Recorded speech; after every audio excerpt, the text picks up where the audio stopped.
A poor girl clutches a basket of candy and pleads with the young billionaire. "Please, sir, if I don't sell everything, my brother won't eat today." And his reaction was unbelievable. Grayson Bennett pushed the glass door of the skyscraper harder than he intended. The sound echoed through the lobby as he adjusted the tie that felt like it was choking him. 3 hours of meetings had drained his energy and patience. "Mr. Bennett, your car will be here in 5 minutes." The security guard's voice sounded distant as Grayson waved absent-mindedly. "I'll walk a bit, Richard. Tell the driver he doesn't need to come." The guard seemed surprised, but Grayson was already leaving. The contrast between the building's air conditioning and the city's heat hit him like a punch. 16 floors above, his office was a sanctuary of silence with a view of the entire skyline. Down here, it was a completely different world. He loosened his tie and took a deep breath. The streets pulsed with a life so different from what existed in conference rooms. Vendors, tourists, everyday people rushing to catch the subway. Grayson walked aimlessly, trying to clear his mind of the numbers and charts from the presentation. It was on the 3rd block that he saw the girl. She was much too small to be alone out there. Her messy brown hair fell over wide, watchful eyes that studied every person passing by. In front of her was an old basket with brightly colored candies, arranged by hue. "Candy, mister. $1 each." Grayson stopped. The girl's voice was steady, almost rehearsed, but her hands, small and dirty, trembled slightly. "How much for the whole basket?" he asked, crouching down to her eye level. The girl frowned, confused. It seemed she had never heard that question before. "I don't know. There's a lot of candy." "What's your name?" "Haley," she answered, studying the man in the expensive suit with suspicion. "Nice to meet you, Haley." "I'm Grayson," he smiled, but the girl's expression remained serious. "Why are you selling candy all by yourself?" Haley looked around before answering, as if checking that no one was listening. "If I don't sell everything, my brother doesn't get dinner tonight." Her words hit him like lightning. Direct, with no drama or self-pity, just a cruel fact stated with the blunt simplicity only children can manage. Grayson felt a knot in his throat. It wasn't pity, it was recognition. A distant echo of his own childhood knocking at the door of his conscience. For a moment, he saw himself in her, skinny, hungry Casas with the same shadows in his eyes. "I'll take it all." He pulled out his wallet from the inside pocket of his jacket. Haley's eyes widened. "All of it? All of it? How much do you think it's worth?" The girl thought for a moment, counting mentally. $73. Her voice betrayed the uncertainty of someone afraid to lose the sale by asking too much. Grayson took out a $100 bill and handed it to her. "Keep the change." Haley held the bill as if it might break. She had never seen so much money at once. "You don't need to take the candy," she said suddenly. "You can sell them again." Grayson pointed to the basket. The girl remained still, suspicious of the unexpected kindness. "Why?" "Because I know what it's like to have a hungry sibling," he simply replied. Something changed in Haley's gaze, an unspoken understanding. She tucked the bill into an inside pocket of her worn-out jacket, adjusted the basket, and smiled for the first time, not a smile of joy, but of relief. "Thank you, mister." Grayson nodded and stood up. He began to walk away but glanced back one last time. Haley was already approaching another passerby, as if nothing had happened, as if her life didn't depend on that basket of candy. Hours later, in the penthouse of his apartment, Grayson swirled the whiskey in his glass as he observed the city lights. The encounter with the girl lingered in his mind like a freshly opened wound. He remembered being 8 years old and his mother watering down soup so it would last another meal. The constant feeling of an empty stomach, splitting half a sandwich with his younger sister. The shame of wearing donated clothes at school. 25 years had passed, but hunger has a way of searing itself into memory. The taste of need never completely disappears, even among fancy restaurant dinners and million-dollar business meetings. He placed the glass on the coffee table and walked to the window. Somewhere down there, Haley and her brother might be having their first decent meal in days. But what about tomorrow? And the day after? $100 wouldn't last forever. He tried to push the thought away. He had done his good deed for the day. There were hundreds of kids like her throughout the city. He couldn't save everyone. He took a long shower and lay down, but sleep wouldn't come. Haley's face appeared every time he closed his eyes, that gaze, far too old for a 5-year-old, haunting him. He turned over in bed, trying to think of the next day's presentation, last quarter's numbers, satisfied investors. Nothing worked. "If I don't sell everything, my brother won't eat tonight."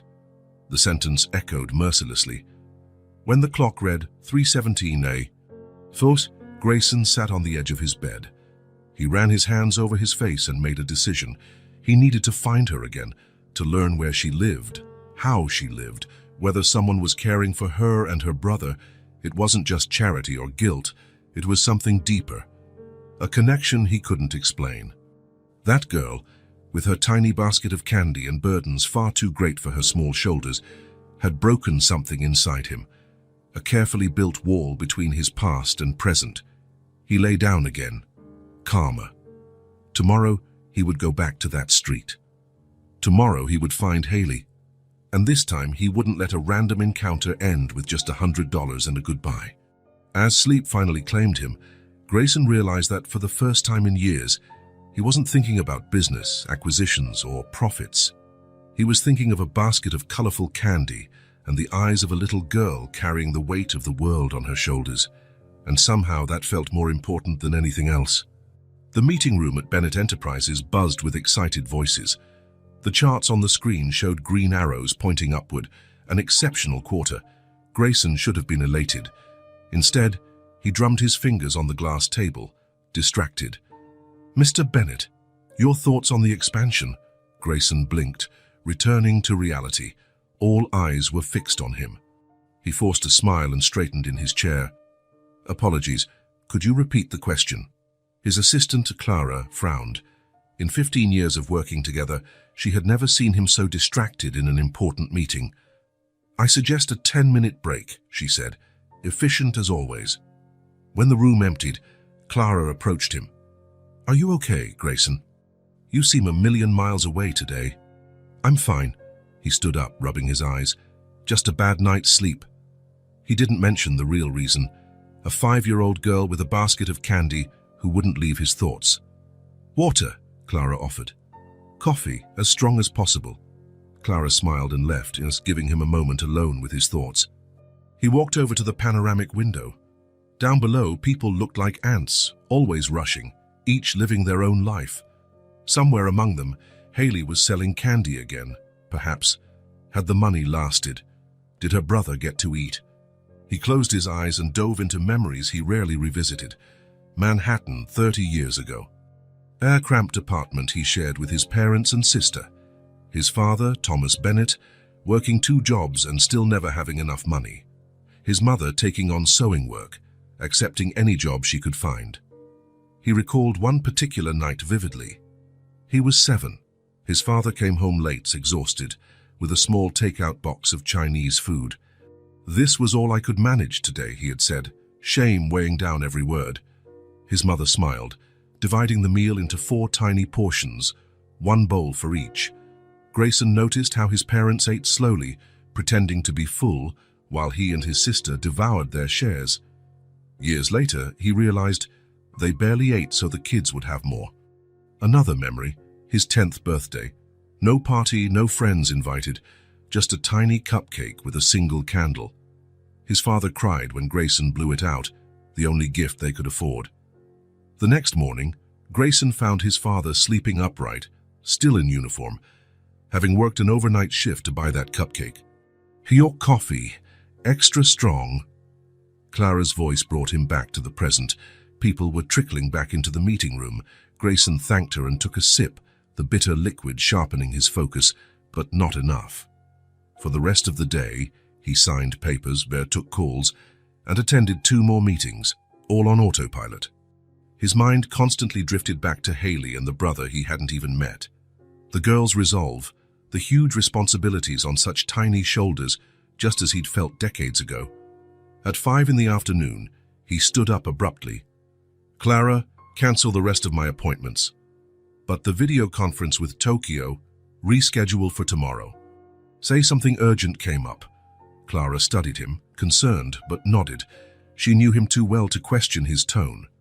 20 minutes later, Grayson was walking down the same stretch of sidewalk where he'd found Haley the day before. He wore simpler clothes this time, jeans and a button-down shirt without a tie, sneakers. He wanted to be less conspicuous. He wandered for almost an hour, scanning every corner, every alley. No sign of the girl. As the sky began to darken, discouragement grew. Maybe she'd found a different spot, or maybe the $100 had been enough and she didn't need to work today. He was about to give up when he saw her. Haley was walking hurriedly, the same empty basket swinging on her arm. She looked even smaller, without the determined posture of a vendor, just a tired child at the end of a long day. Grayson followed from a distance, careful not to be noticed. Haley turned onto a quieter street, then another even less busy. The surroundings changed drastically. Luxury buildings gave way to rundown structures and abandoned lots. She stopped in front of an old trailer, parked at the back of a vacant lot ringed by a low, rusty fence. Grayson hid behind a tree, watching. Haley knocked 3 times on the metal door in a specific rhythm. The door opened, and a small boy practically leaped into her arms. His hair was blonde and disheveled, his clothes too big for his thin frame. He couldn't have been older than 3. "Caleb, careful! You'll knock me over." Haley's voice sounded different, lighter, more childlike. The boy said something Grayson couldn't hear. Haley laughed and showed him the empty basket, then pulled out a handful of crumpled bills from her pocket. The boy's eyes lit up. They both went inside, shutting the door. Grayson waited a few minutes and cautiously approached. The trailer looked even more dilapidated up close. Peeling paint, taped up windows, makeshift concrete blocks for steps. A makeshift home, at best. One of the windows had a torn curtain, allowing him a glimpse of the interior. A cramped space, but surprisingly organized. Haley was putting away what she seemed to have bought on her way. Bread, milk, some fruit Grayson couldn't identify.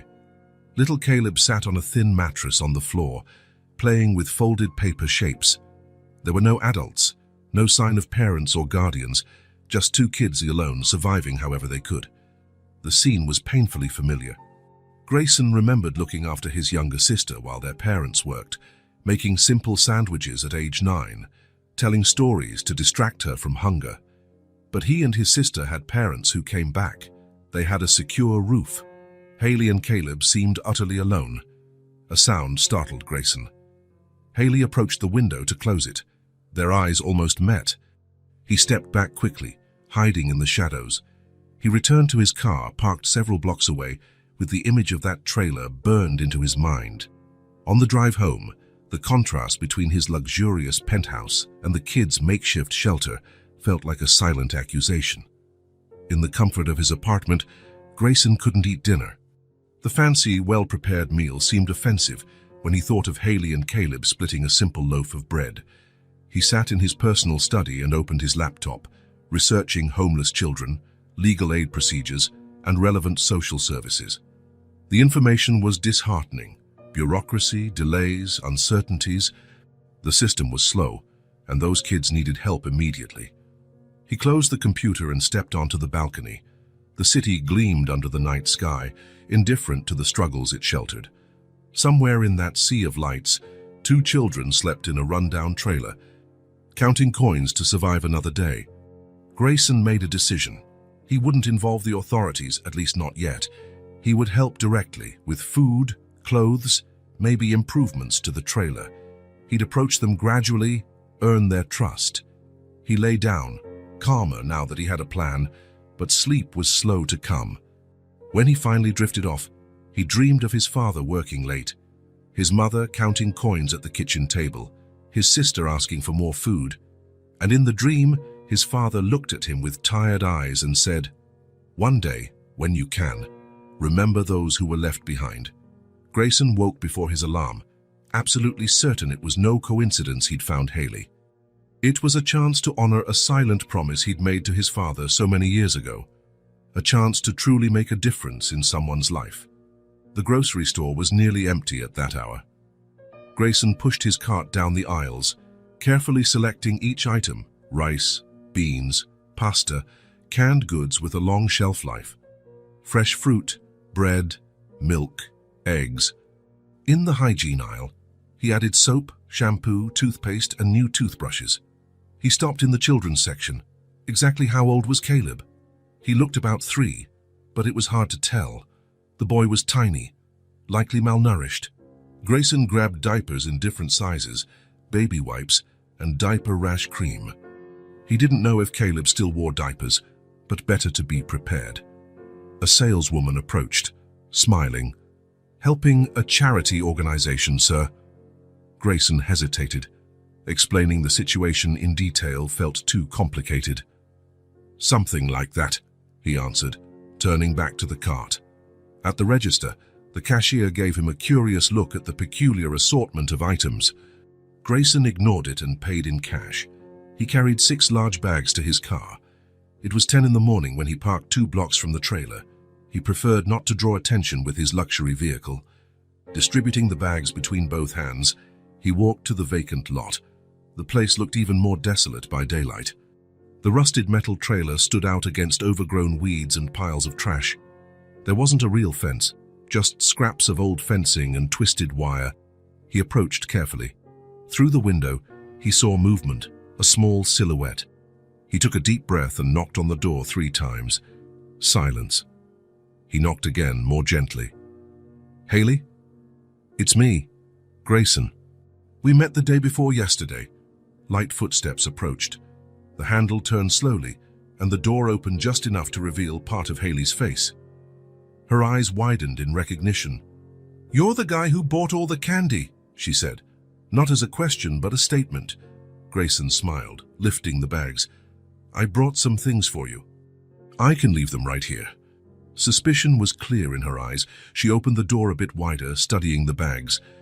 "Why?" It was a simple question, carrying the weight of someone who learned early on that nothing comes free. "Because I understand," Grayson said, keeping his voice soft and calm. "I know what it's like to have to manage on your own. Too early." Haley frowned, pondering his words. Movement behind her revealed Caleb, partially hidden behind a box, watching the stranger with wide eyes. "Your brother?" Grayson asked, waving discreetly at the little boy, who quickly ducked out of sight. Haley glanced back at him, then at Grayson. "That's Caleb. He's shy." Grayson crouched down, placing the bags on the makeshift concrete step.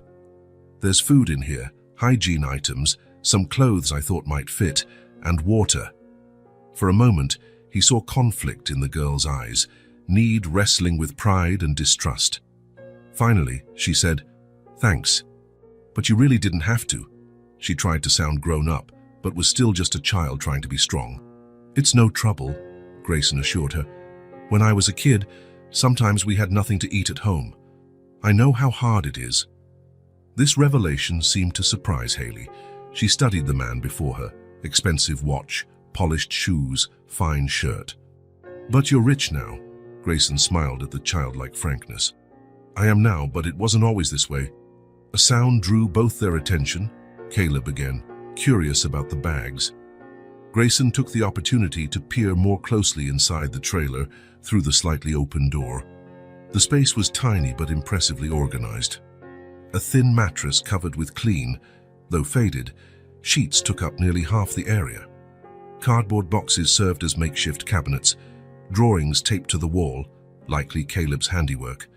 A small table with 2 stools, everything old, yet kept as tidy as possible. "Do you two live here alone?" Grayson asked, trying not to sound intrusive. Haley's expression hardened. "We know how to take care of ourselves." Her defensive tone was answer enough. Grayson nodded.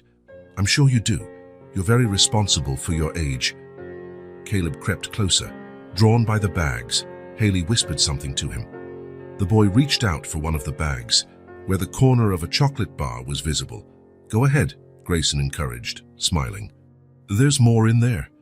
Haley hesitated but pulled out the chocolate bar and handed it to Caleb, who clutched it to his chest like a treasure. "I should go now," Grayson said, sensing prolonged interaction might make them uncomfortable. "May I come back tomorrow, bring more things?" Again, that flicker of conflict in Haley's expression. She glanced at her brother, the bags, then at Grayson. "If you want," she answered, shrugging as if indifferent. Grayson nodded and stepped back. "See you tomorrow, then." He started to walk away, but Haley's voice stopped him. "Mr. Grayson, thanks." The gratitude, though terse, was genuine. Grayson smiled and waved as he left. He glanced back once and saw Haley and Caleb in the doorway, hauling the bags inside. For a moment, little Caleb waved timidly before disappearing into the trailer. On his way back to the car, Grayson made mental notes of what else he might bring next time. More suitable clothing for both of them, perhaps toys for Caleb, school supplies for Haley. Did she even attend school? More importantly, he needed to earn their trust, learn their full story. How two children so young ended up living alone in an abandoned trailer. The first step was taken. It wasn't much, but it was a start. Grayson got into his car and turned the key, feeling a determination he hadn't experienced in years. Those kids needed help, and he was in a position to provide it. Now he knew where to find them, and he would return tomorrow, the next day, and for as long as it took. As he drove back downtown, one thing became clear in his mind. Haley and Caleb's lives were about to change, and in ways he didn't yet fully grasp, so was his. The next few days established a routine. Grayson arrived around the same time, Mash, in late afternoon, when the sun began to lose its intensity. Each visit, he brought a different bag, sometimes food, sometimes clothes, sometimes hygiene items. He never showed up empty-handed. By the third visit, Haley no longer waited behind the door. She sat on the makeshift steps outside, as though she knew exactly when he would appear. Little Caleb still hid inside, but his curious eyes peeked out from the window. "I brought something special today," Grayson announced on the fourth visit, taking a seat on the concrete step beside Haley. The girl eyed the brightly colored bag with suspicion. "What is it?" "It's not for you," Grayson replied with a smile. "It's for Caleb." As if he'd heard his name, the boy appeared in the half-open doorway. His blonde hair was now cleaner, likely thanks to the products Grayson had brought days ago. Grayson pulled a small red toy car from the bag, not very big but shiny, with wheels that really turned. Caleb's eyes went wide. "Can I give it to him?" Grayson asked Haley, respecting her role as her brother's protector. Haley hesitated but nodded. Grayson held out the toy. "It's yours, Caleb." The boy looked at his sister, who gestured approval. He slowly approached and took the car from Grayson's hand. The moment his fingers touched the shiny plastic, it happened. The first genuine smile, one that lit up his entire face. "What do you say, Caleb?" Haley prompted. "Thank you," the boy mumbled, hugging the toy. A warmth spread through Grayson's chest. That smile, so simple, so natural, was worth more than any million-dollar deal he'd ever closed. Caleb sat right there on the packed dirt, pushing the car back and forth, making engine noises with his mouth, completely absorbed in his new treasure. "He loves cars," Haley remarked, watching her brother. "He always stops at the toy store window when we walk by." For the first time, Haley had initiated a conversation. Grayson considered that a small victory. "And you? What do you like?" he asked. The girl shrugged. "I don't have much time to like stuff." The response, so mature and sad, broke Grayson's heart. "Have you two been here a long time? Alone, I mean?" Haley was silent for several seconds, as if deciding whether to trust him. Finally, she spoke. "Almost a year. Our dad left when Caleb was 2. He just never came home from work one day." Her eyes fixed on a distant point. "Mom said he found another family, a better one." Grayson didn't interrupt, letting her speak at her own pace. "Then Mom got sick. She coughed and had fevers and was always so tired." Haley fidgeted with the hem of her shirt.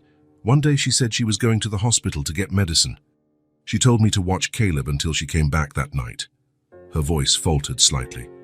"She never came back. Not that night. Not the next day." "How long has it been?" Grayson asked gently. "I'm not sure. Lots of days." Caleb still wore diapers. Grayson did a mental calculation. If Caleb was around 3 now and all this happened when he was still in diapers, so how did you end up here, in this trailer? "We couldn't stay in the apartment. The landlord came, and I hid with Caleb. After he left, I took our stuff and we left." Haley spoke in a disturbingly matter-of-fact tone. We walked a lot, slept on the street a few nights. Then we found this abandoned trailer. The story, told with such simplicity, concealed a harrowing truth. A 4-year-old girl, alone with a baby, wandering the streets. Didn't anyone try to help you? Neighbors? Friends? Mom always said not to trust anyone, that they'd take us away, separate me and Caleb. Haley looked at her brother, still immersed in playing with his car. I couldn't let that happen. Grayson felt a lump in his throat. This child had taken on a staggering amount of responsibility. You know, Haley, I also grew up in a home where we barely had anything. She eyed him with skepticism. But you drive a big car and have fancy clothes. Now I do. But when I was your age, sometimes we didn't even have dinner. Grayson studied his hands, recalling, my dad worked 2 jobs. My mom sewed for extra money. Even then, it was never enough. Haley watched him intently, looking for signs of a lie. Once, I spent 3 days eating only stale bread with water and sugar. My younger sister cried from hunger. I gave her my share. Like I do with Caleb, Haley whispered. Exactly like you do, Grayson said, smiling gently. You're very brave, you know that. The girl didn't reply, but something shifted in her expression. The distrust in her eyes receded slightly, replaced by understanding, shared experiences bridging the gap between them. The sun began to set. Caleb, tired of playing, inched closer to Grayson until he was practically sitting beside him, still holding his car. It's getting cold, Grayson noted, feeling the temperature drop. Haley stood. We better go inside. She looked at Grayson and, after a moment's hesitation, added, You can come too, so we don't have to leave the stuff outside. The invitation, phrased so practically, was a huge step of trust. Grayson nodded, trying not to show his surprise. Sure. Thank you. The inside of the trailer was even smaller than it looked from outside. It couldn't have been more than a few square feet. A tiny camping stove occupied one corner, along with a box serving as a pantry. The thin mattress took up nearly half the floor space. A makeshift curtain divided off what was probably a tiny bathroom. Still, despite the evident poverty, everything was tidy and organized. Colorful drawings by Caleb covered part of one wall, taped up. A few clothes were folded in cardboard boxes. A battery-powered lantern hung from the ceiling by a string. It's small, Haley said, as though apologizing. It's cozy, Grayson corrected, and you keep it really clean. That's important. A hint of pride lit up her face. Caleb, now completely comfortable, grabbed Grayson's hand and pulled him over to show off his drawings. Car, he said, pointing to colorful scribbles. Tree, house. They're wonderful, Grayson praised, crouching down to see them better. You're an artist. Caleb beamed, proud, and continued displaying his treasures. A shiny pebble, a bird feather, a colorful bottle cap. Haley watched with a mix of caution and relief. Her little brother, normally so shy around strangers, had opened up to Grayson. Then Grayson noticed the basket in a corner, worn and fraying in places, the same one Haley used to sell candy. So small, yet their only source of income. Is that how you buy food? He asked, pointing to the basket. Haley nodded. I get candy at the corner store. The man there gives me a discount. She paused. But now there are fewer people on the street. Sometimes I come back with a lot of candy left and only a little money. Grayson glanced at the basket, then back at the siblings. A decision formed in his mind. Haley, you don't have to sell candy anymore. The girl frowned. How will we buy food? I'll bring whatever you need. Food, clothes, anything. You won't go hungry or lack anything. I promise. Haley swallowed hard. Her eyes revealed her inner turmoil, wanting to believe but terrified of another disappointment. Why? She asked, her voice barely above a whisper. Why are you doing this for us? Grayson thought for a moment. Because someone should have done it for me when I was a kid, he said gently. And because you deserve better than this trailer and a basket of candy. Silence filled the tiny space. Caleb, oblivious to the gravity of the conversation, played with his new car. Haley seemed to be testing the sincerity of Grayson's words. People always leave, she finally said, almost in a whisper. Not everyone. Grayson sensed it was time to go. He didn't want to overwhelm them. He stood, straightening his shirt. "I'll come back tomorrow, okay? I'll bring dinner." Haley nodded, walking him to the door. Caleb waved excitedly, babbling something about car and come back. At the threshold, Haley looked up, meeting Grayson's eyes. For the first time, her expression was completely open, vulnerable. "If you do come back for real." Her words were simple but carried the weight of every abandonment that child had endured. It wasn't a casual request, it was a test of trust. "I will come back," Grayson promised. "Always." As he walked back to his car, Grayson realized this was no longer just a charitable act.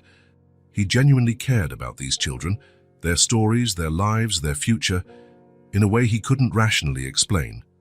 The next day, as promised, he returned, and the day after that, and the next. A week passed. He reorganized his schedule, delegated meetings, worked remotely when possible. Nothing seemed more important than being there for Haley and Caleb. It was on his 10th visit that he sensed something was wrong. Caleb was quiet, seated on Haley's lap. His cheeks were flushed, and he didn't rush over to show off his drawings as usual.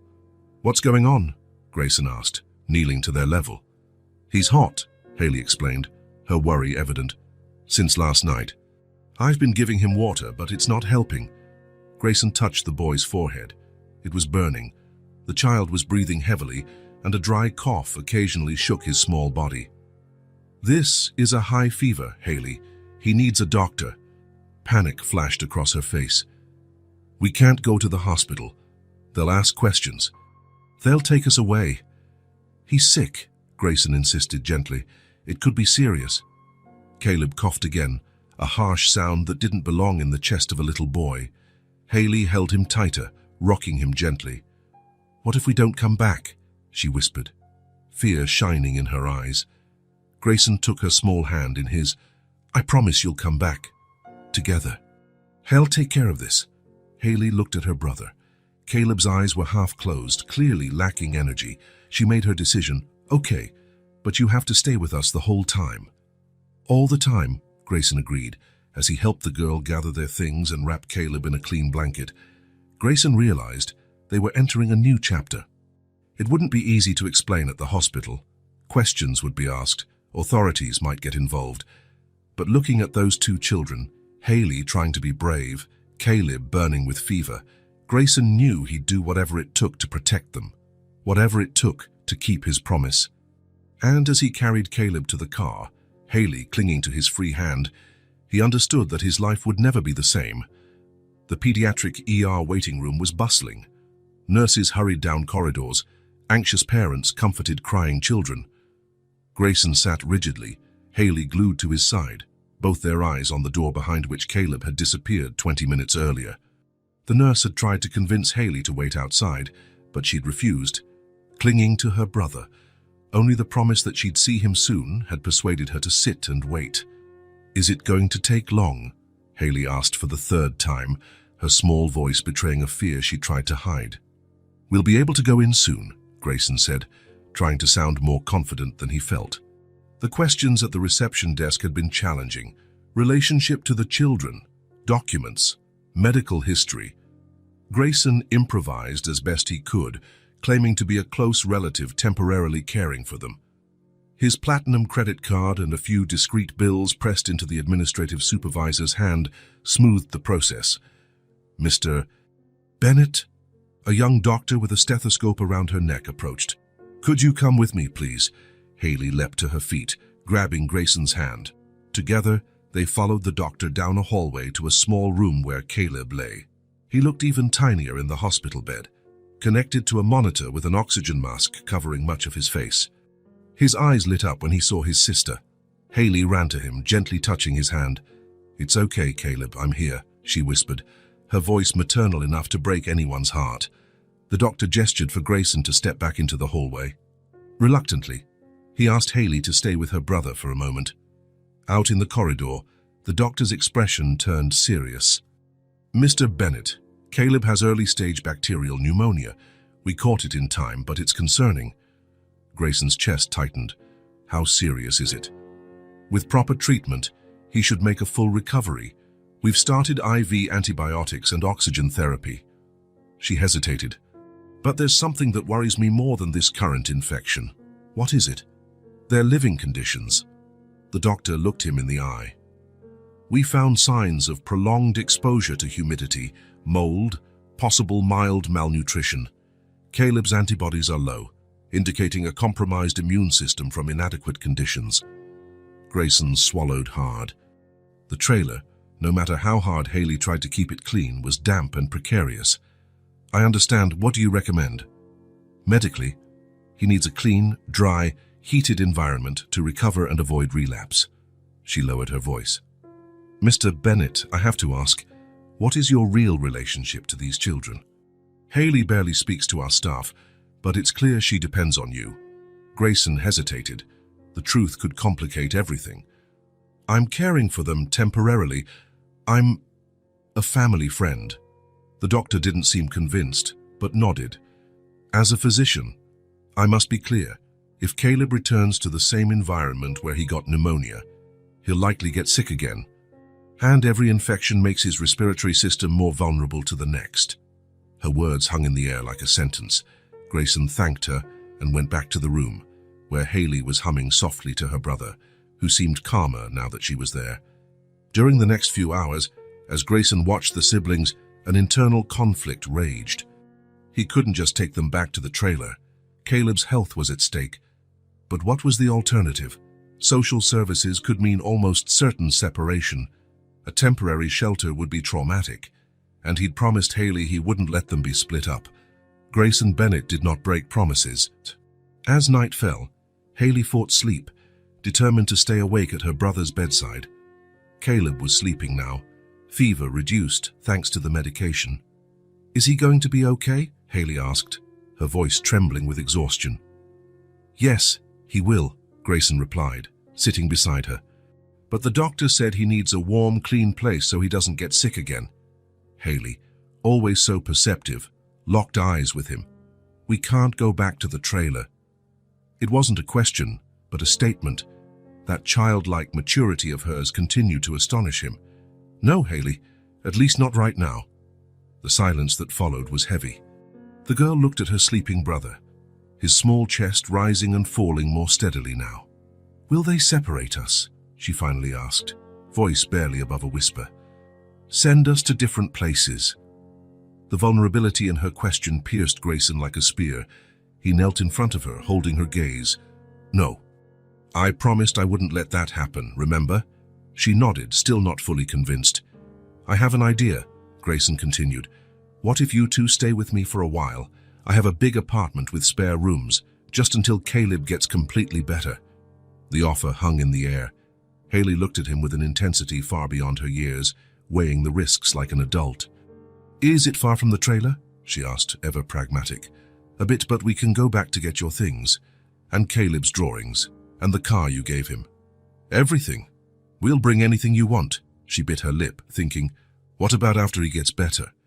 The question caught Grayson off guard. He hadn't thought that far ahead himself. We can decide that later, together. Right now, the important thing is Caleb's health. Haley looked again at her sleeping brother, so fragile in that hospital bed. Her mind was already made up before she spoke. Okay, we'll go with you. Then quickly added, but just until he's better.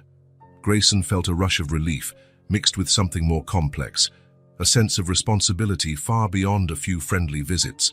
Suddenly, he had two lives completely dependent on him.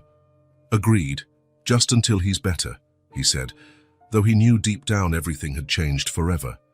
That night, once Haley finally succumbed to sleep in the hospital chair, Grayson made calls, rearranged his schedule for the coming weeks, cancelled trips and meetings. Clara, his assistant, was surprised by his instructions to prepare the apartment, but asked no questions. The doctor on duty informed him that Caleb would need to stay in the hospital for at least 3 days to ensure the antibiotics were working. Grayson used that time to get everything ready, from bedding to toys, from kid-friendly food to child-appropriate hygiene products. He returned alone to the trailer to gather their belongings. The place seemed even more forlorn now that he knew its occupants. He carefully collected every one of Caleb's drawings, their few clothes, the toy car, some worn books, and, of course, the candy basket. He knew how much it meant to Haley. On the third afternoon, the doctor finally discharged Caleb with a list of medications, follow-up recommendations, and a genuine look of concern that said more than words. "Take good care of them," she simply said, handing Grayson the prescriptions. "I will," Grayson replied, with a conviction that surprised even him. As he helped Haley settle Caleb into the back seat, he realized he wasn't just taking them to his home. He was making room for them in his life, a space he didn't know existed until he met a little girl selling candy on the sidewalk. "Where are we going?" Caleb asked, still weak but curious, staring out the car window. "Home," Haley answered before Grayson could speak. "For now." Grayson smiled in the rearview mirror, started the engine and drove away, leaving the hospital and, symbolically, the children's old life behind. And maybe, he thought, his own as well. The elevator rode silently to the top floor. Caleb, still weak from pneumonia, was cradled in Grayson's arms, while Haley clung to his side, gripping a small backpack with the belongings they'd brought from the hospital. No one spoke. The only sound was Caleb's still, slightly labored breathing. When the doors opened directly into the apartment's private foyer, Haley took a hesitant step out of the elevator. Her eyes went wide as she took in the space. "Here," she whispered.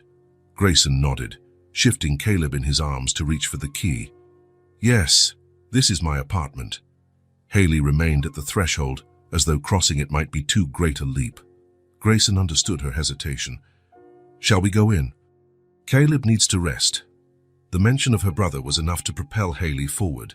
She always put his needs above her own fear or distrust. The apartment was a penthouse duplex with floor-to-ceiling windows that showcased the entire city below. The decor was elegant but not ostentatious. Neutral tones, contemporary furniture, and carefully selected artwork. Everything was clean, organized, and clearly expensive. "It's so big," Haley said, spinning slowly to take it all in. The contrast with the trailer couldn't have been more stark. The trailer's entire floor space would have fit easily in this living room. "Let me show you where you'll sleep," Grayson said, guiding them down a hallway. "I set up a room for both of you." He opened the door to a guest bedroom he'd rearranged over the last few days. The walls were a soft shade of blue, there was a full-size bed, and, in the corner, a small toddler bed with improvised railings. A low table by the window had new paper and crayons. A gentle lamp offered soft light. "I thought Caleb could use the smaller bed, close to you," he explained. "If you prefer, I can set up another room." Haley shook her head. "No, it's better if we stay together." Grayson laid Caleb gently on the larger bed for now.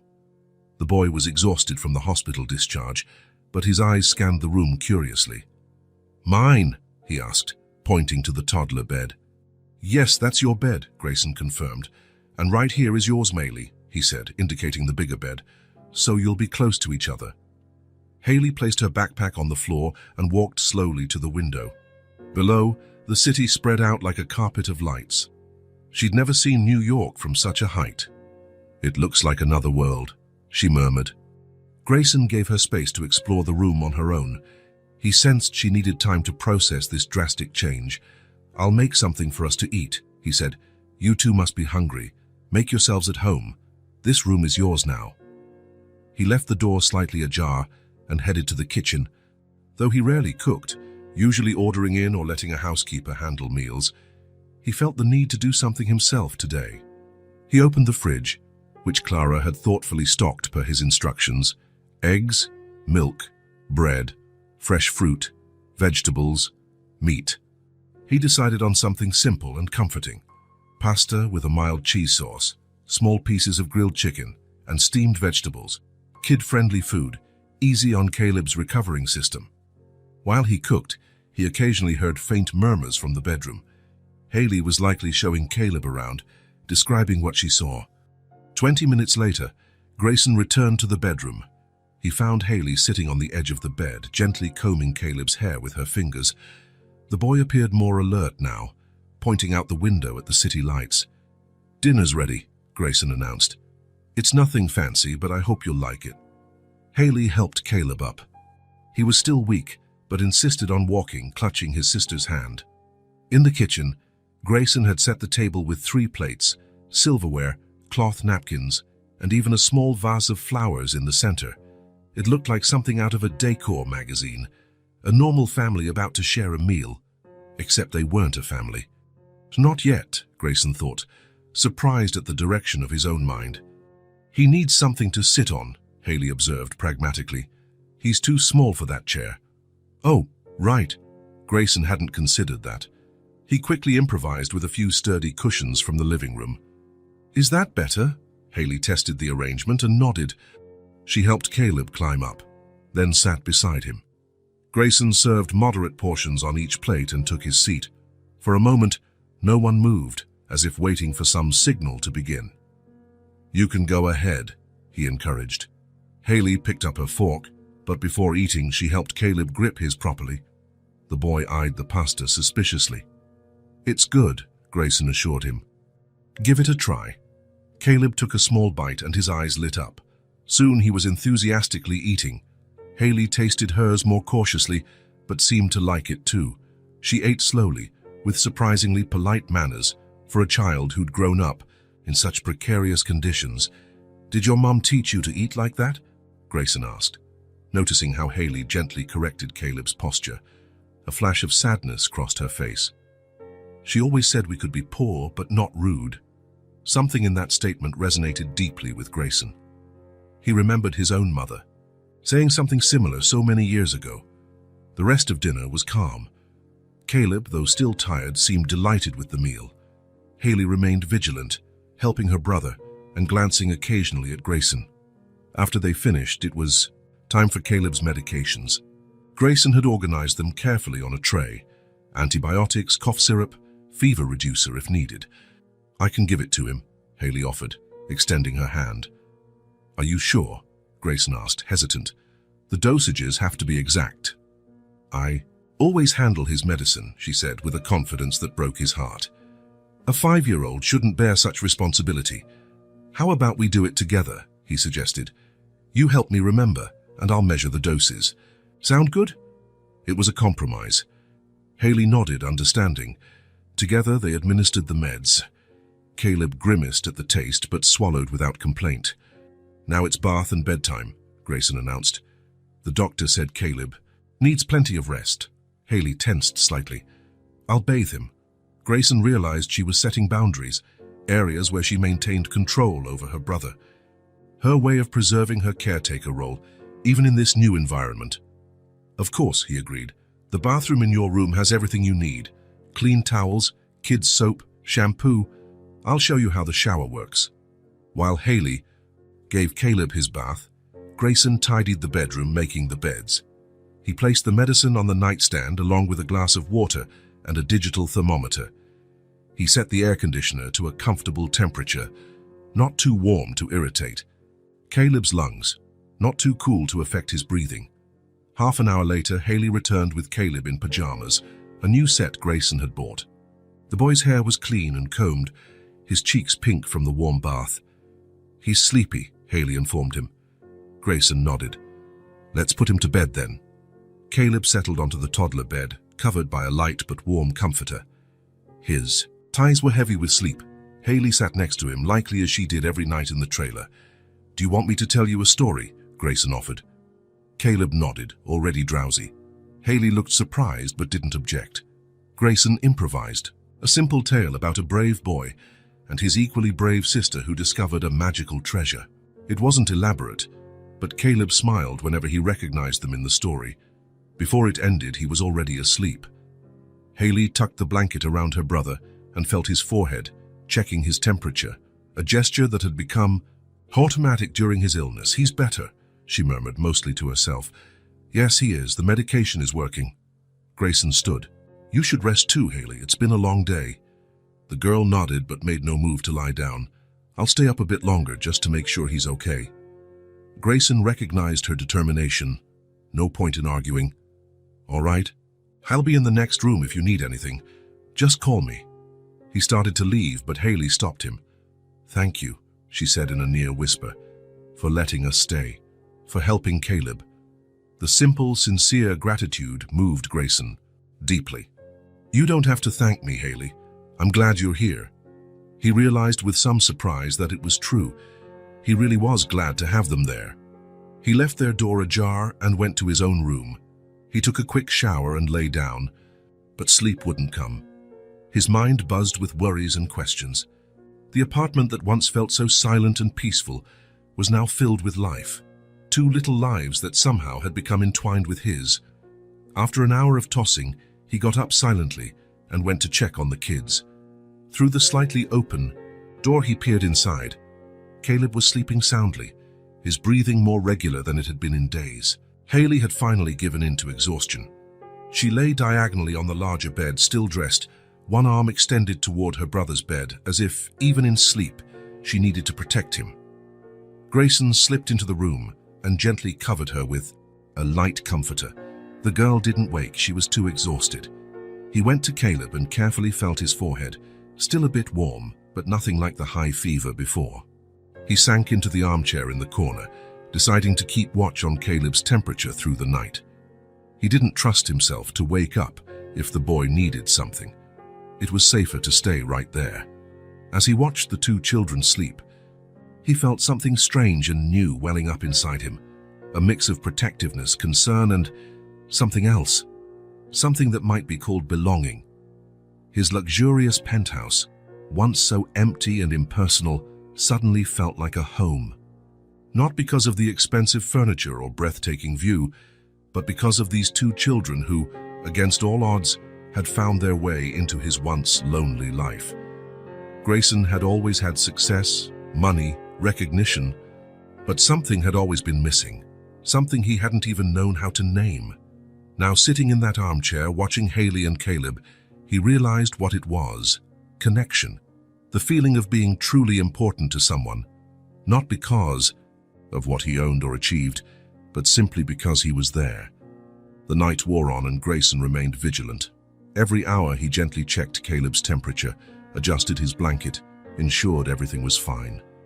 When the boy coughed in his sleep, Grayson was there to lift him slightly, helping him breathe more easily. When Haley murmured something unintelligible in a restless dream, he touched her shoulder gently, calming her without waking her. Outside, the city never truly slept. Lights blinked, occasional cars passed by, urban life continued without pause. But here in this quiet room, something was taking shape, perhaps a family or at least a deeper connection than Grayson had ever experienced. Dawn found him still in the armchair, tired but at peace.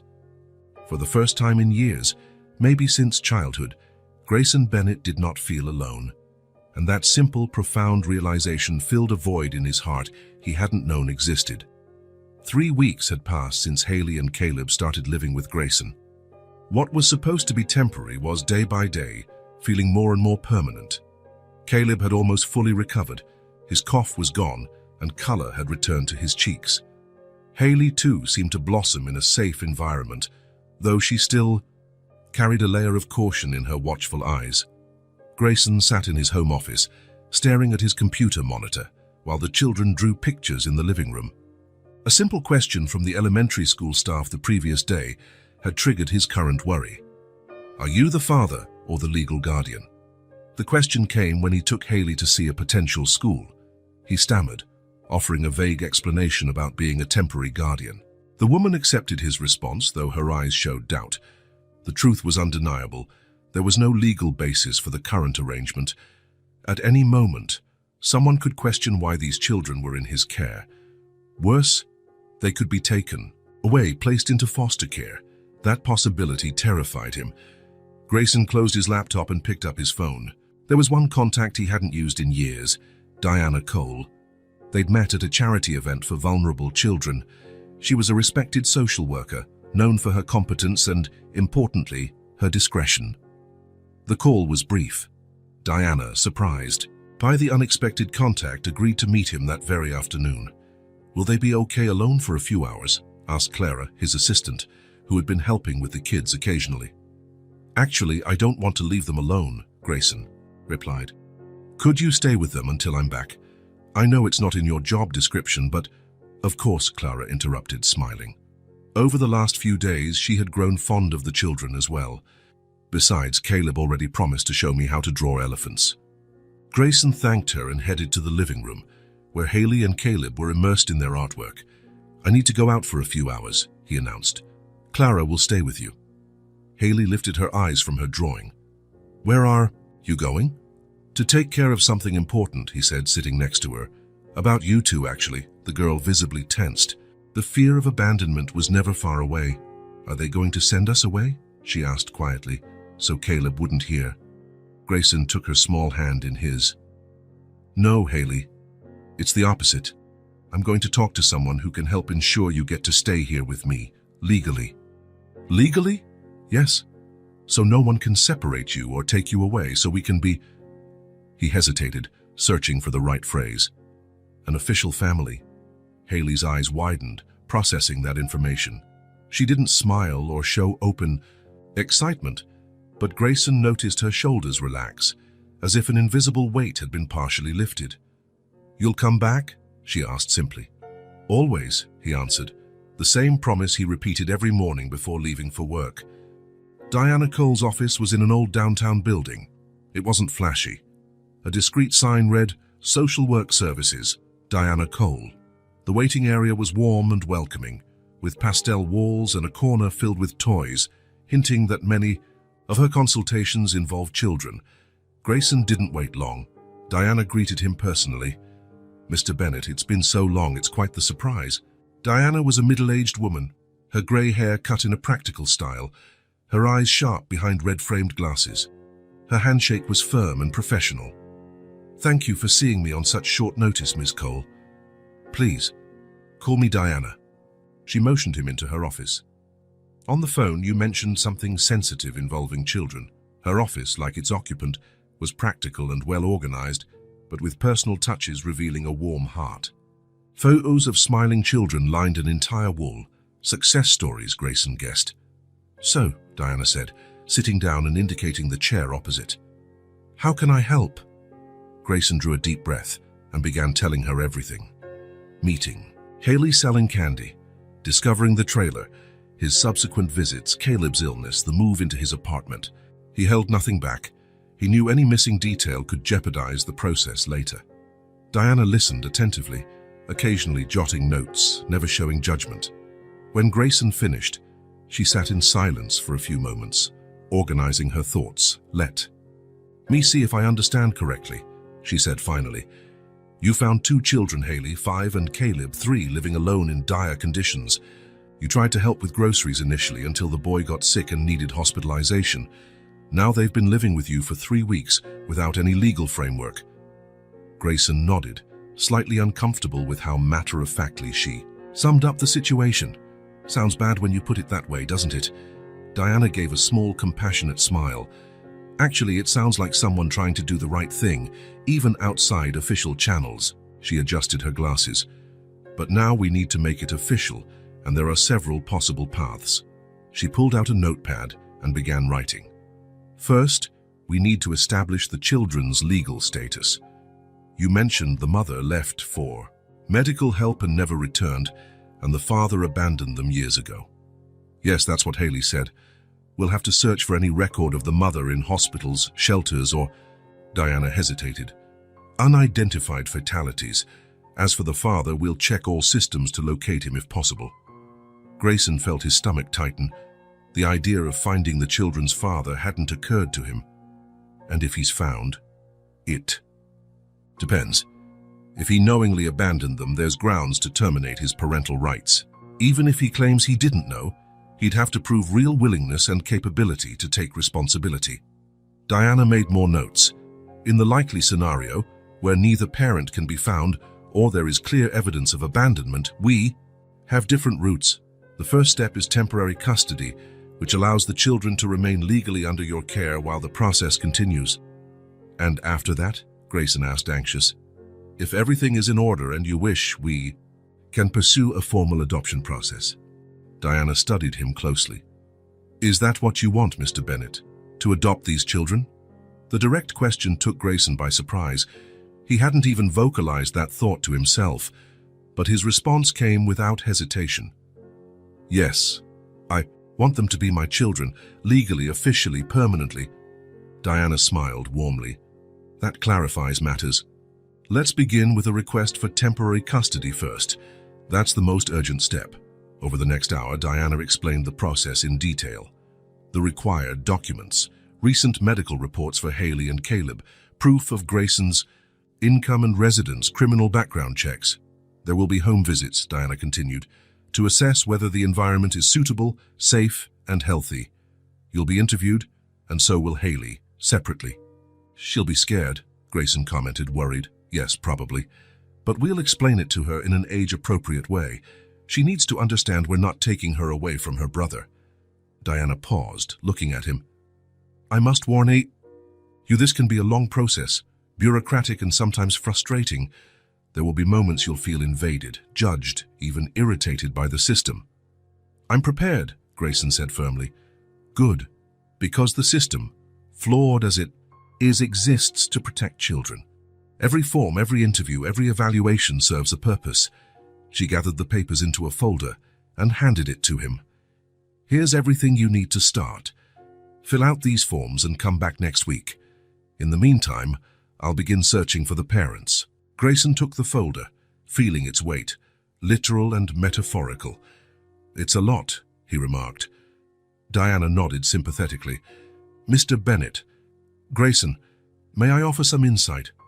In all my years, I've seen many forms of family come together.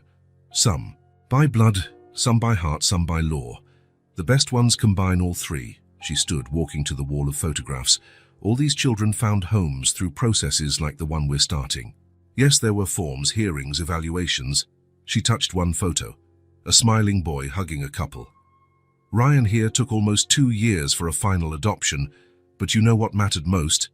He had a family who loved him the entire time. Diana turned back to Grayson. The papers and bureaucracy are necessary, but they don't make a family. What really matters you already have.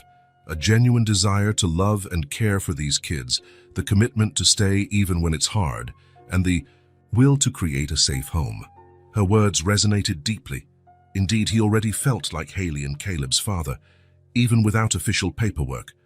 Thank you, he said simply, for helping, for understanding. That's what I'm here for. Diana extended her hand. We'll be in close contact from now on. Don't worry too much, you have all the qualifications for custody. The rest is just details. Leaving Diana's office, Grayson felt a mix of anxiety and relief. The road would be long, but at least now there was a clear path, a formal legal process that could turn this unexpected connection into a recognized family. He looked at the folder in his hands, documents, forms, requirements. All the things society demanded to validate what his heart already knew, that Haley and Caleb were, in a way he couldn't fully articulate, his children. On his way home, Grayson impulsively stopped at a toy store. He bought a puzzle for Haley. She'd shown a knack for anything that challenged her sharp mind, and a set of toy cars for Caleb, adding to the first one he'd given him back at the trailer. While the clerk wrapped them, Grayson realized he was smiling. His old life, lonely, focused only on business and acquisitions, felt so distant now, as though it belonged to another person, a different Grayson Bennett, who didn't know the sound of children's laughter filling his living room, or the feeling of tiny hands holding his. When he arrived home, Caleb ran to meet him, hugging his legs tight. Haley stood back, observing, but there was a new brightness in her eyes, a blend of relief and hope.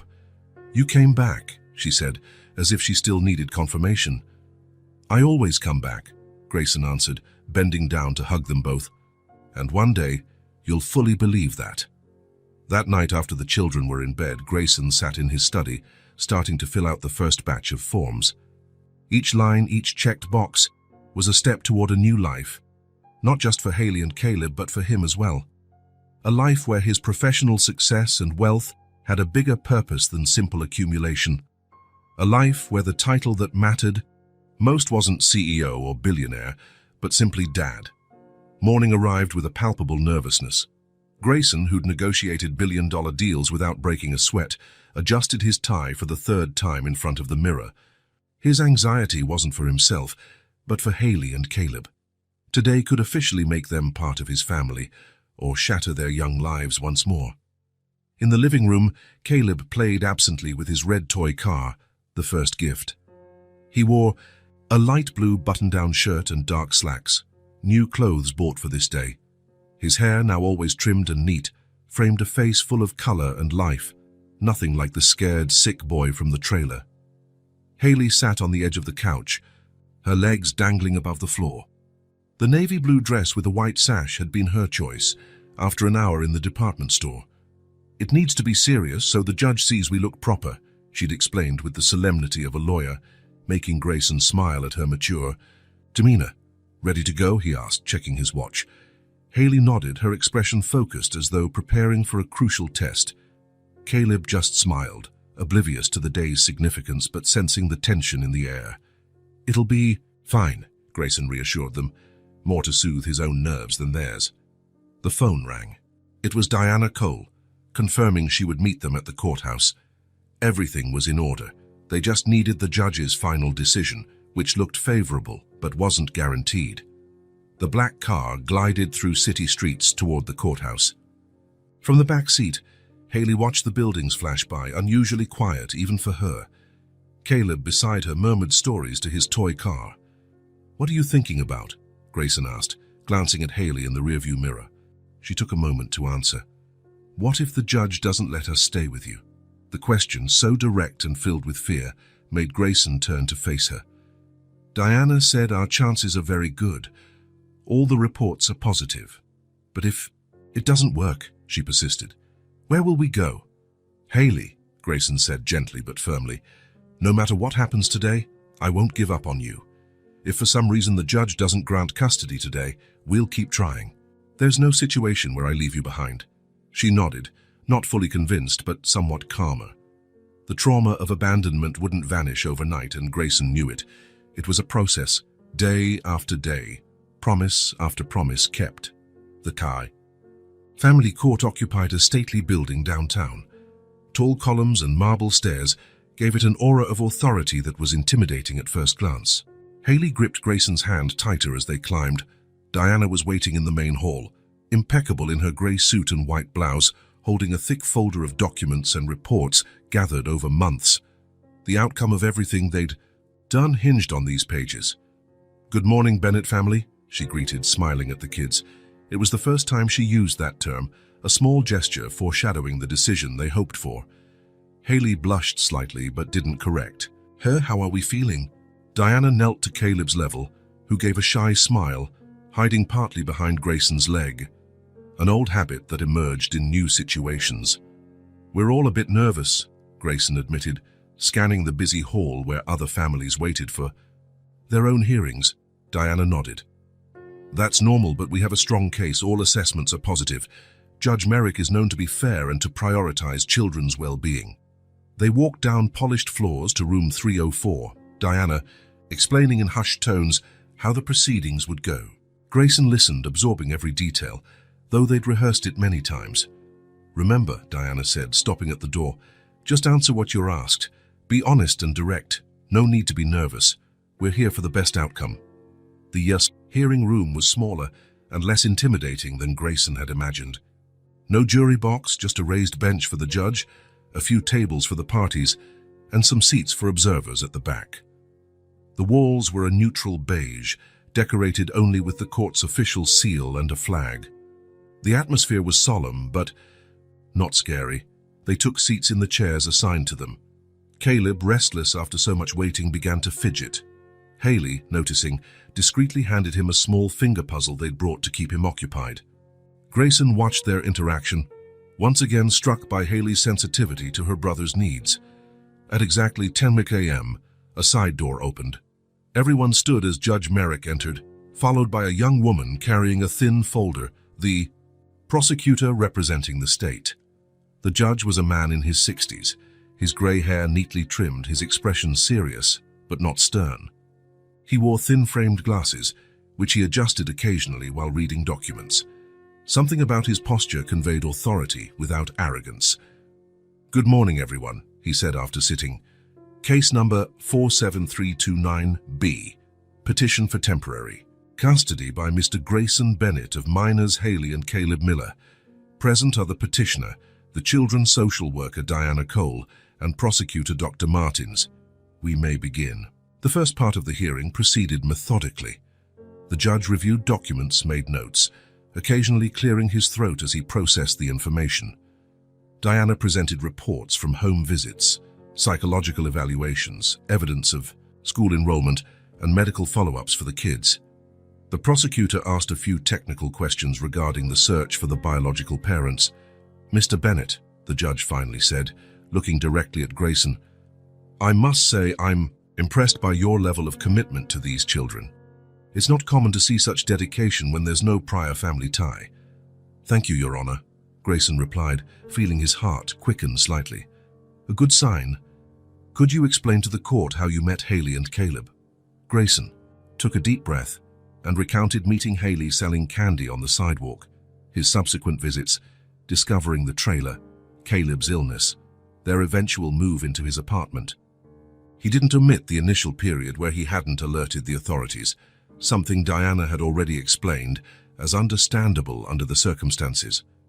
"And what is your main motivation for seeking legal custody?" Grayson glanced briefly at the children before answering. "They need stability, safety, love. I realized I want to provide all that, not just financially, but emotionally, to make official what we already feel, that we're a family." The judge nodded, seemingly satisfied. He turned to Haley, softening his voice. "Haley, may I ask you a few questions?" The girl straightened in her chair and nodded seriously. "How do you like living with Mr. Bennett?" "It's good," she replied in a small but firm voice. "He takes care of us the right way. There's always food, clean clothes, and he takes Caleb to the doctor when he needs it." "Do you feel safe there?" Haley nodded again. "Yes, he never yells at us even when I break something by accident, and he leaves the hallway light on if I'm scared at night." The judge gave a faint smile. "And your little brother, does he seem happy too?" As if he understood the question, Caleb looked at the judge and with childlike simplicity pointed at Grayson. "He's my daddy now." A stunned silence fell over the room. Haley stared at her brother in surprise. Grayson felt a lump form in his throat. Diana smiled discreetly. The judge cleared his throat, adjusting his glasses as if to hide his own emotional reaction to the boy's candor. "Well, I think that answers my question." He returned to his paperwork, adopting a more formal tone. "All the reports are exceptionally positive. Material and emotional conditions exceed expectations. The only pending issue is the legal status of the biological parents." Diana stepped forward. "Your Honor, as detailed on pages 42 to 47 of the report, we conducted exhaustive searches for the father, Mr. Robert Miller, with no success. No records of his whereabouts in public or private systems for the last 3 years. Regarding the mother, Mrs. Emma Miller, we also found no conclusive trace, though there were indications she stayed in temporary shelters about 9 months ago, always in poor health." The judge nodded, flipping through documents. He looked about to speak when the courtroom door opened abruptly. A court clerk rushed over, handing him an envelope. "Apologies for the interruption, Your Honor," the clerk said quietly.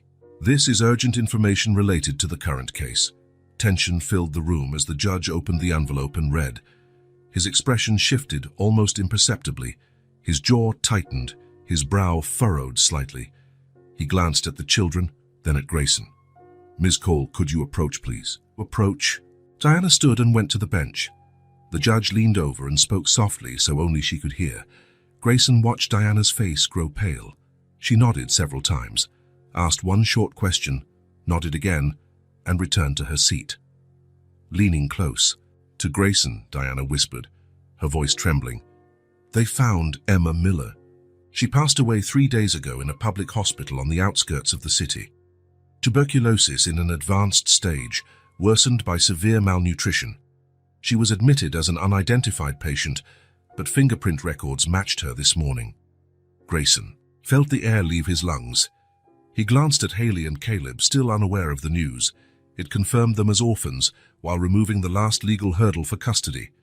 It was a jarring mix of relief that the process would be simpler and sorrow for the children who had just lost their mother, officially, and guilt for feeling any relief at all. He imagined Emma Miller dying alone, likely thinking of her children until her last breath, I'll call a short recess, the judge announced, sensing the emotional impact. 15 minutes to process this new information. As soon as the judge left, Diana turned to Grayson, speaking quickly and quietly. We have to tell the children, especially Haley. She needs to hear it from us, not by chance in the hearing.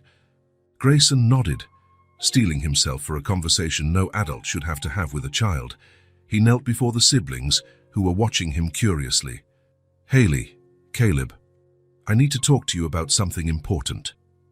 Haley's face changed instantly, as though she sensed bad news. It's about us staying with you? Not exactly, it's about your mom. Her eyes widened, a mix of hope and fear. They found her. Is she coming back? The question, so full of longing, cut Grayson to the core. He took her small hands in his.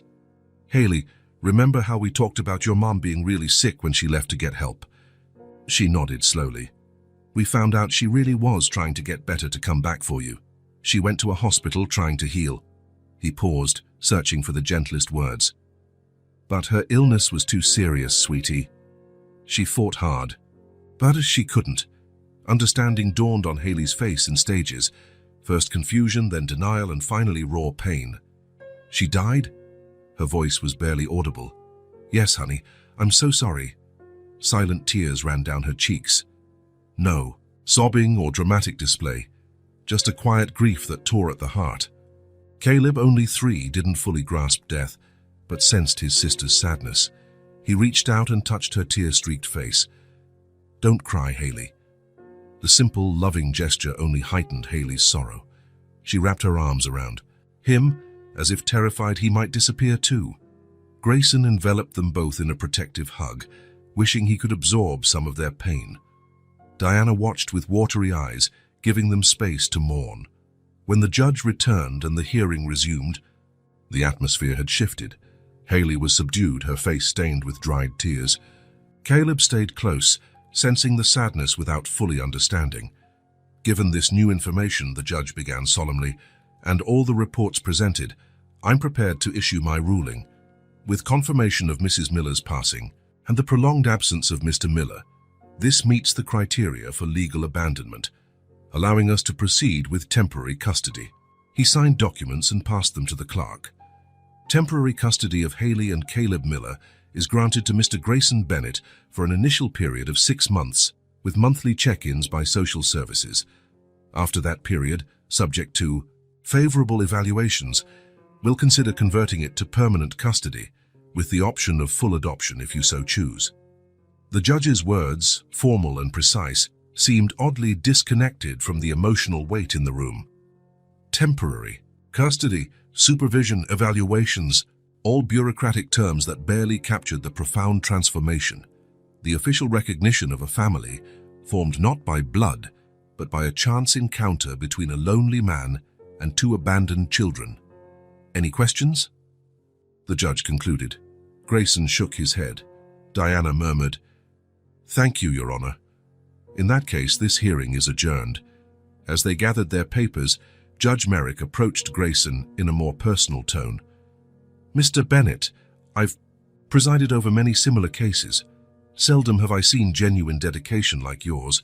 These children are fortunate you found them. I'm the lucky one, Your Honor, Grayson replied, glancing at Haley and Caleb. Truly. The drive home was silent. Caleb fell asleep in the back seat, worn out by the day's emotional toll. Haley stared out the window, watching the city pass by. Lost in thoughts Grayson could only guess. He didn't force conversation.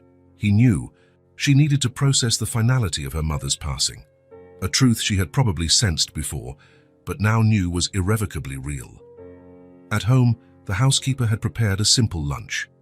None of them had much appetite, but Grayson insisted they try to eat, especially Caleb, who didn't fully grasp why everyone was so quiet. That afternoon, Haley withdrew to her room with pencils and paper, her way of dealing with emotions. Grayson let her be, checking on her occasionally. Caleb played in the living room, quieter than usual, picking up on the house's mood.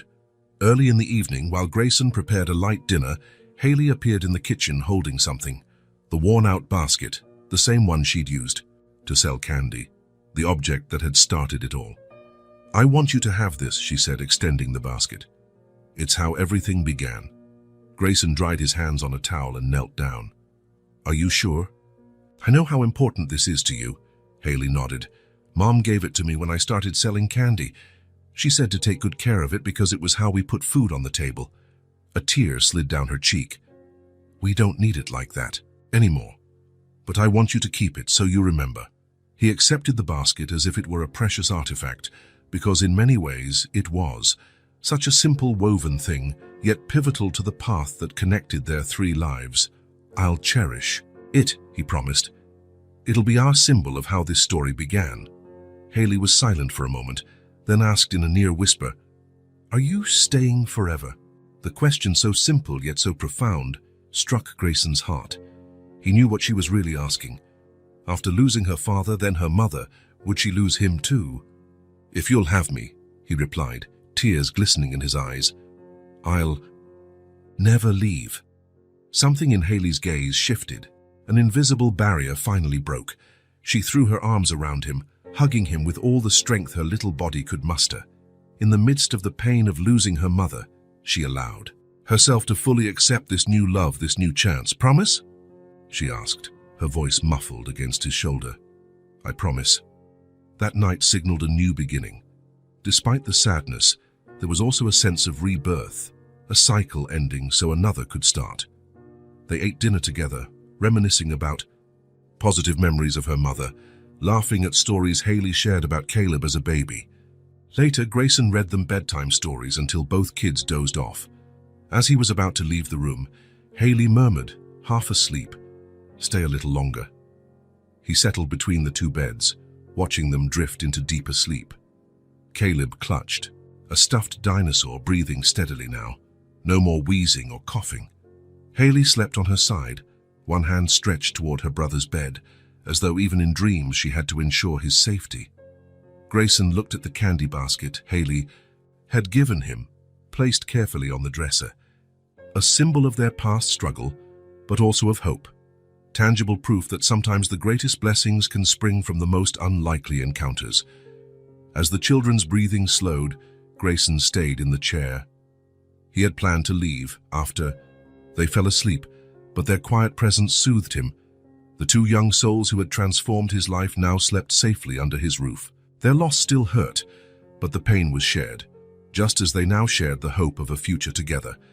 In that peaceful moment, with only the soft bedroom light and the gentle rhythm of their breathing as a lullaby, Grayson understood he would never be the same man again. He didn't want to be. He much preferred who he was becoming, not just a legal guardian, but a real father. Not by documents, but by choice, by love, by presence, an improvised family that had become real at the most unexpected time. And so, watching over his sleeping children, because that's what Haley and Caleb were now, regardless of legal terminology, Grayson finally understood the true meaning of home. It wasn't a place, it was this moment, these people. It was being exactly where he was meant to be, finally whole. 3 months passed after the court hearing. Grayson's penthouse, once elegantly impersonal like a high-end furniture showroom, had changed completely. Caleb's drawings covered the refrigerator, held by colorful magnets. Toy blocks and cars were neatly stored in bins in the living room. Children's books shared shelf space with financial reports on previously untouched bookshelves. The silence that used to reign was replaced by a symphony of sounds. Children's laughter, little feet running down hallways, kids' music playing. In the living room, lively conversations over meals. Life radiated from every corner. On this Thursday morning, Grayson shut his laptop at 8:30 a.m. after a video call with Asian investors. Clara, I'm taking the kids to school today. Could we push the board meeting to 10:30? On the other end of the line, his assistant wasn't surprised. She was used to rescheduling to accommodate school events, doctor visits, and birthdays with the same diligence as billion-dollar mergers. No problem. I'll adjust everything. And don't forget to confirm Monday's site visit for the project. The project was his newest initiative, a foundation to assist families in vulnerable situations, offering temporary housing, legal aid, and counseling, with the goal of keeping parents and children together whenever possible. Diana Cole had agreed to lead the technical team. Grayson placed his laptop in his briefcase and walked into the kitchen, where Haley was already packing her own school bag with her usual efficiency. At 6, her sense of responsibility still amazed him, contrasting with Caleb's chaotic energy as he ran in circles with a towel for a superhero cape. "I'm Superman," he yelled, his hair still messy from sleep. "Caleb, breakfast is ready," Grayson called. "Even superheroes need to eat before saving the world." The boy stopped instantly, running to the table where a glass of milk and jelly-covered toast waited. His health was a world apart from when Grayson first met him. Chubby cheeks and boundless energy. Nothing like the sickly child he'd rescued from the trailer. "You're taking us today?" Haley asked, carefully placing her pencil case in her bag. "I am. And I'll pick you up too." She offered a slight smile, the kind that still showed a trace of surprise whenever her expectations were reliably met. Even after months, Haley was learning to trust that promises would be kept. "I have a math presentation today," she mentioned casually. "I know, it's on my calendar." He showed her his phone, where an alert flashed. "Haley's math presentation, 2:30 p.m., do not miss." Breakfast was simple but lively. Caleb chatted endlessly about dinosaurs they were learning about in preschool, while Haley meticulously cut her toast into small squares. Grayson watched them, still amazed by how such different creatures could share the same blood, and how he, with no biological connection, could love them so completely. Their morning routine had developed its own rituals. Caleb insisted on a tooth inspection from Grayson after brushing. Haley had a specific sequence for packing her school items. There was even a triple hug before getting into the Tarka. On the drive to school, Caleb hummed in the back seat while Haley read a chapter book advanced for her age. Another surprise, her natural talent for math and science. "You're quiet today," Grayson commented, glancing at her in the mirror. Haley closed the book, keeping a finger to mark the page. "I was thinking about Mom." Grayson just nodded, giving her space. Mentions of her mother came in waves, sometimes days without a word, then sudden recollections. "It's Mother's Day at school," she explained. "The teacher said we can make cards for anyone special if we want to." "Do you want to make one?" She hesitated. "I think I'll make 2. One to keep for Mom, and one for Rita, because she takes care of us when you're not around." Rita, the middle-aged housekeeper, had become an important figure, especially for Haley, who appreciated having a female presence in the home. "That's a lovely idea," Grayson said. "Your mom would be proud of how you've grown." Haley smiled and returned to her book. It wasn't a sad smile, just thoughtful. She was learning to hold on to her mother's memory without letting it crush her. After he dropped them off with their usual hugs and promises to return, Grayson headed to the office. His workspace still had its corporate elegance, but personal touches revealed the change. Caleb's drawing in a frame, a photo of the kids as his screensaver, a calendar full of notes about school events. The board meeting centered on the new social project. Some more conservative investors frowned at the idea of channeling resources into a seemingly non-profitable venture. "Bennett, I understand your enthusiasm," one older board member in a flawless suit said, "but we need to consider financial returns." Grayson smiled calmly. "The return goes beyond finances, though it exists there too. Think of the positive PR, the customer loyalty from socially conscious clients, partnerships with public agencies." He paused. "Besides, each child we help keep with their family or find a safe home is an investment in the future. I'm talking about generational impact." His conviction was contagious. By the end, even the skeptics agreed to back the pilot program. Grayson knew his new passion for the cause was no coincidence. His experiences with Haley and Caleb fueled every word. The following week settled into a comforting routine. Sundays became pancake mornings. Friday nights were family movie nights, complete with popcorn and blankets in the living room. Tuesdays were for cooking with the kids, a messier affair than real cooking, but always ending in laughter. One of their most cherished traditions happened spontaneously. After the nightly story, Grayson began lingering in the children's room, chatting in the dark. That's when the deepest questions arose, usually from Haley. "Do you think my dad will ever come back? Have you ever felt as lonely as we did? If you could choose, would you want real kids of your own?" That last one caught him off guard. You are my real kids, Haley. Being a family isn't just about blood. But what if you had other kids, ones who look like you? Grayson smiled in the dim light. Maybe someday I will, biologically. But that wouldn't change how I feel about you. Love doesn't divide, so it multiplies. Haley was quiet, thinking, I think I get it. It's like when Caleb was born. Mum didn't stop loving me. She just started loving him too. Exactly. Caleb's 4th birthday marked a turning point. Grayson planned a small party at a park. Nothing extravagant, just a few preschool friends, balloons, a cake, and simple games. The point was to celebrate, not to show off. Haley helped with preparations, proud of her title as official party assistant, as Grayson called her. She checked the table decor, tested each game beforehand, and helped choose the cake flavor, chocolate and strawberry, Caleb's favorite. During the party, as the kids ran around playing, Diana approached. Grayson, given it's almost been 6 months since the provisional custody ruling, I'd say we're ready to file for permanent custody, she noted, watching Caleb giggle while trying to hit a piñata. And after that, will adoption be possible? Grayson asked, trying to sound casual, though the answer meant everything. To him, absolutely, especially given the circumstances of the biological parents and the obvious bond here. Diana smiled. Look at them, Grayson. They're your children in every way that matters. Late that afternoon, after the party, they returned home tired but happy. Caleb fell asleep in the car, hugging a plush dinosaur, his favorite present. Haley stayed awake, gazing at the passing city lights. It was a good day, she said.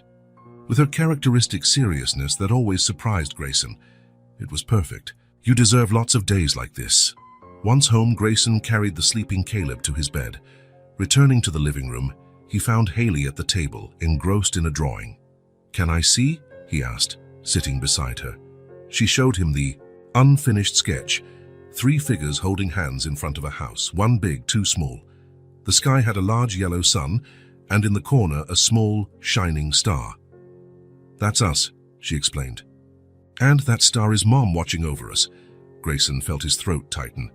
It's beautiful, Haley. I'm going to put it on the fridge when it's done, but I want to write something special first. He watched her add details, colors, and finally, in neat handwriting at the bottom, my family, Dad, Caleb, and Haley. It was the first time she'd ever called him Dad in such a tangible way, something that could be held and seen. Neither of them missed the significance. It's done, she announced, satisfaction in her voice. Together they went to the kitchen and pinned the drawing to the fridge, right in the center, where it would be the first thing they saw every morning. You know what Mom used to say about family? Haley asked, adjusting the magnet to keep the picture perfectly aligned. What? That family is who stays when everyone else leaves. She looked up at Grayson, her eyes holding a wisdom beyond her years. You stayed, even when you didn't have to. Grayson knelt to her level. And I'm going to keep staying every single day. That night, after Haley fell asleep, Grayson sat in the living room with a glass of wine, reflecting on these months that had transformed his life. The candy basket, now treasured on a special shelf, reminded him of how it all began, how a random sidewalk encounter could change 3 lives forever. His phone buzzed with a text from Diana. Documents for permanent custody are ready. Sign.